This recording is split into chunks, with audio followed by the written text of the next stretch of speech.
అమ్మా, జాబ్ వచ్చిందమ్మా. అవునా అమ్మా? ఇందులో వచ్చింది నా బంగారు తల్లే. ఫైనల్లీ.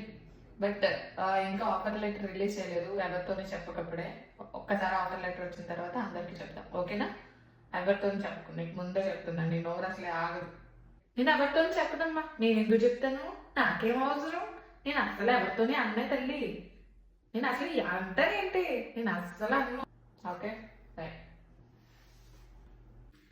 మా వదినకి చెప్తాం. వదినా, విన్నావా ఇది? గీతకి ఉద్యోగం వచ్చిందంట. సాలరీ ఎంత తెలుసా? ₹1,00,000 అంట. అయ్యో, మా చిన్నమ్మ చెప్పకపోతే బాగోదు. చిన్నమ్మ కూడా చెప్పేద్దాం. టింగ్ టింగ్ టింగ్ టింగ్. చిన్నమ్మ, గీతకి ఉద్యోగం వచ్చిందంట. జీతం ₹1,00,000 అంట. చేసేద్దాం చేసేద్దాం. పెళ్ళి ఎవరికైనా ఎవరైనా ఉన్నాడేమో చూడు, మంచిగా మంచి సంబంధం వస్తే చేసేద్దాం.